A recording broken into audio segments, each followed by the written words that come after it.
નમસ્કાર ખેડૂત મિત્રો, હું કલ્પેશ તાવિયા ખેડૂત કૃષિ મોલ યુટ્યુબ ચેનલમાં આપ સર્વ દર્શક મિત્રોનું સ્વાગત કરું છું.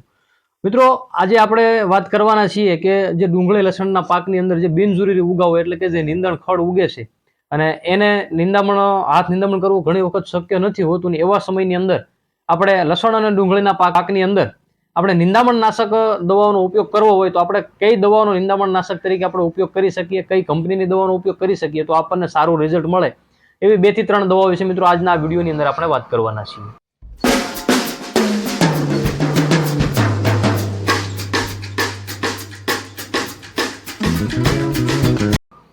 મિત્રો, આમ જોઈએ તો મોટાભાગના ખેડૂત મિત્રોએ અત્યારે જે છે એ ડુંગળી અને લસણના પાકનું વાવેતર કરેલું છે અને એ લસણ અને ડુંગળીના પાકની અંદર ઘણી વખત બિનજરૂરી ઉગાવો જે ઉગે છે, નીંદણ ઉગે છે, કચરું ઉગે છે, ખડ ઉગે છે, તો એના કારણે ખેડૂત મિત્રોની જે ડુંગળી અને લસણનો પાક છે એ ક્યાંક ને ક્યાંક રીતે નુકસાની પામે છે અને જેના કારણે ડુંગળી અથવા તો લસણનો જે ગ્રોથ હોય એ પરફેક્ટ રહેતો નથી.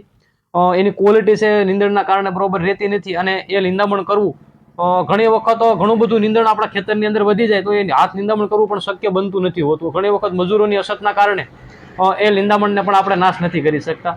તો મિત્રો, આવા સમયે આપણે કેવા પ્રકારની નિંદામણનાશક દવાઓનો ઉપયોગ કરીએ તો આપણને સારું રિઝલ્ટ મળે અને એ જે નિંદામણનાશક આપણે દવાનો ઉપયોગ કરીએ છીએ તો એ નિંદામણનાશક દવા સારું રિઝલ્ટ આપે છે. એની જો આપણે વાત કરીએ તો મિત્રો, એક દવા છે આપણે યુપીએલ કંપનીનું અજિયા કરીને જે પ્રોડક્ટ છે જેની અંદર આપણે ક્લોડિનોફોપ પ્રોપરજાઇલ 12.25% અને ઓક્સીફ્લોફેન 14.7% નામનું જે ટેકનિકલ આવે છે.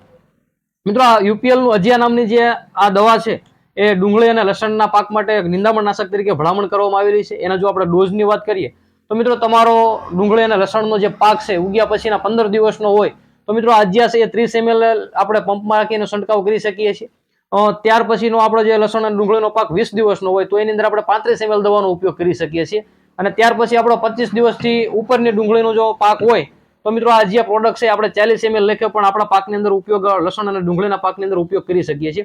મિત્રો, આ જે એક એવી પ્રોડક્ટ છે જે એનું રિઝલ્ટ છે તમે ડુંગળીના પાકની અંદર કે લસણના પાકની અંદર છંટકાવ કર્યા પછી 24 કલાકની અંદર તમને આ જે પ્રોડક્ટ છે મિત્રો રિઝલ્ટ તમારી સામે દેખાડે છે. એટલે 24 કલાકની અંદર આમ જોઈએ તો નીંદણની અંદર દૂધેલી જે નામનું જે ઘાસ આવે છે એના એ જો 2 પાંદડે છે તો જ જશે, એ મોટું થઈ ગયા પછી નથી જતું. પરંતુ એના સિવાયનો તમામ પ્રકારનું જે નિંદામણ છે મિત્રો એ અજિયાની અંદર વ્યૂ જાય છે. એટલે 24 કલાકની અંદર રિઝલ્ટ આપે છે અને આ પ્રોડક્ટ ઉપર અમે લસણના પાકની અંદર ડેમો પણ લીધેલા અને ખૂબ સારા રિઝલ્ટો પણ મળેલા છે. તો મિત્રો, તમે લસણ ડુંગળીનો પાક કર્યો હોય તો યુપીએલ કંપનીનું અજિયા છે એ પ્રોડક્ટનો પણ તમે ઉપયોગ કરી શકો છો. ત્યાર પછી એક બીજી જો પ્રોડક્ટની આપણે વાત કરીએ તો આ ધાનુકા કંપનીનું જે વનકિલ નામની જે પ્રોડક્ટ છે મિત્રો એની ટેકનિકલની આપણે જો વાત કરીએ તો ક્વિઝાલોફોપ ઇથાઇલ 4% અને ઓક્સીફ્લોફેન જે 6% ઇસી ફોર્મ્યુલેશનની અંદર આવે છે ધાનુકા કંપનીનું વનકિલ. મિત્રો, આ પ્રોડક્ટ છે એ પણ લસણ અને ડુંગળીના પાકની અંદર નિંદામણ નાશક તરીકે ઉપયોગ કરવામાં આવે છે. મિત્રો, જો લસણના પાકની અંદર તમે જો વનકિલનો આપણે ઉપયોગ કરવાના હો તો જો તમારું લસણ ઉગ્યા પછીનું 20 દિવસનું હોય તો મિત્રો 20 થી 25 ml દવા છે વનકિલ રાખી અને તમારા પાકની અંદર ઉપયોગ કરી શકો છો. પરંતુ મિત્રો, આ જો વનકિલનો તમે છંટકાવ કરતા હોય તો એટલું ખાસ ખ્યાલ રાખજો કે જો લસણના પાકની અંદર જ્યારે પણ તમે આ નિંદામણનાશક દવાનો સ્પ્રે કરો છો તો એની સાથે ફરજિયાત આપણે ઝીંક છે અથવા તો અન્ય કોઈ પણ એક સારી એવી પ્રોડક્ટ જે ડુંગળીના પાકને પાસો ઓછો પાડતો જેની અંદર આપણે મલ્ટીપ્લેક્સનું કર્ણાટકાનું જે સમરસ આવે છે એ પણ એની સાથે ફરજિયાત પણ એડ કરજો. જો મિત્રો વનકિલ છે લસણના પાકની અંદર એકલું જો છંટકાવ કરવામાં આવશે તો તમારો લસણનો જે પાક છે પાંદડા છે એ પીળા પડવાના પ્રશ્નો મિત્રો આવશે સામે. એટલે જો તમે વનકિલનો ઉપયોગ લસણની અંદર કરવાના હો તો આપણે મલ્ટીપ્લેક્સ કર્ણાટકાનું સમરસ છે અથવા તો કોઈ પણ સારી કંપનીનું ઝીંક લઈ અને એની સાથે એડ કરી શકો છો છંટકાવ માટે.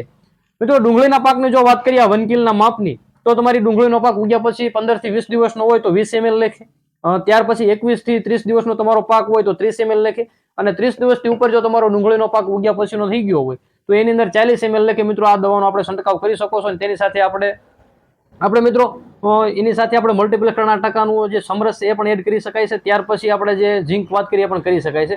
મિત્રો, આપણે કોઈ પણ પ્રકારની જો આપણે નિંદામણનાશક દવા કોઈ પણ પાક ઉપર આપણે છંટકાવ કરીએ એટલે આપણો પાક છે મિત્રો થોડાક દિવસ પાછો પડે એટલે એ ઓછો પડવા દેવા માટે થઈને આપણે મિત્રો આ જે મલ્ટીપ્લેક્સ કર્ણાટકાનું સમરસ છે અથવા તો ઝીંક છે મિત્રો એડ કરવાનું છે. ત્યાર પછીની મિત્રો આપણે 2 પ્રોડક્ટની વાત કરીએ અજિયા અને આ વનકિલની. ત્યાર પછીની બીજી પ્રોડક્ટની વાત કરીએ તો મિત્રો આદામા કંપનીનું આપણે જે ડેકલ નામની જે દવા આવે છે એની અંદર પ્રોપાક્વિઝોફોપ 5% પ્લસ ઓક્સીફ્લોફેન 12% ટેકનિકલ ધરાવતી દવા છે આ આદામા કંપનીનું ડેકલ. એની જો આપણે વાત કરીએ તો લસણ ડુંગળીના પાકની અંદર આપણે 15 દિવસ ઉગ્યા પછીનો પાક થઈ જાય પછી આપણે 20 ml લેખે 12 થી 20 ml લેખે સુધીનો છંટકાવ આપણે ડુંગળીના પાકની અવસ્થા મુજબ મિત્રો તમારા પાકની અંદર છંટકાવ કરી શકાય છે. આની અંદર પણ મોટાભાગનું જે નિંદામણ હોય છે એ નાશ થઈ જાય છે, પરંતુ ખાસ એટલું તમારે ધ્યાન રાખવાનું છે, જો તમારો ડુંગળીનો પાક ઉગ્યા પછી 15 દિવસનો થઈ ગયો હોય અને જે નિંદામણની જે અવસ્થા છે મિત્રો 2 થી 3 પાંદડાની હોય તો જ આપણને આ દવાની અંદર સારું રિઝલ્ટ મળે છે. મિત્રો આજીયા નામની જે પ્રોડક્ટ હતી એની અંદર કદાચ તમારું નિંદામણ થોડુંક મોટું થઈ ગયું હોય તો એની અંદર પણ રિઝલ્ટ ખૂબ સારા છે. એટલે આ પ્રોડક્ટ જો તમારે નિંદામણ મોટું થઈ ગયું હોય તો મિત્રો આજીયા નામની પ્રોડક્ટ છે એનો પણ તમે ઉપયોગ કરી શકો છો. ધાનુકાનું 1 કિલ ડુંગળી લસણના પાકની અંદર ઉપયોગ કરી શકો છો, અને આપણે અદામા કંપનીનો ડેકલ છે એનો પણ તમે તમારા ડુંગળીના પાકની અંદર નિંદામણ નાશક તરીકે ઉપયોગ કરી શકો છો.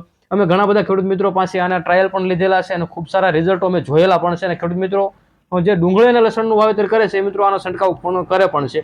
પરંતુ આ પ્રોડક્ટ છે એની સાથે આપણે એક વાત કરીએ એ પ્રમાણે મલ્ટીપ્લેક્સ 3% સમરસ છે અથવા તો આપણે ઝીંક છે એની સાથે એડ કરીએ તો આપણને ખૂબ સારા રિઝલ્ટો મળે છે. આપણો પાક છે મિત્રો પાસો નથી પડતો અને જે ગ્રીનરી જે છોડની છે એમના મિત્રો જળવાઈ રહે છે. તો મિત્રો તમે પણ ડુંગળી લસણનું વાવેતર કરેલું છે, નિંદામણથી ત્રાસી ગયા હોવ અને મજૂરો નથી મળે એવું, તો મિત્રો આ જે દવા છે એનો તમે આપણે ઉપયોગ કરી શકો છો. મિત્રો વિડીયોની અંદર આપવામાં આવેલી માહિતી સારી લાગી હોય, ઉપયોગી લાગી હોય તો વિડીયોને લાઇક કરજો. આપણા જે અન્ય ખેડૂત મિત્રો છે એની સાથે વિડીયોને જરૂરથી શેર કરજો. અને તમે હજુ સુધી અમારી યુટ્યુબ ચેનલ ખેડૂત કૃષિ મોલને મિત્રો સબસ્ક્રાઇબ નથી કરી તો અમારી યુટ્યુબ ચેનલ ખેડૂત કૃષિ મોલને મિત્રો સબસ્ક્રાઇબ કરી લેજો. ફરી એક વખત આવા જ ઉપયોગી વિડીયો સાથે પાછા મળીશું. ધન્યવાદ.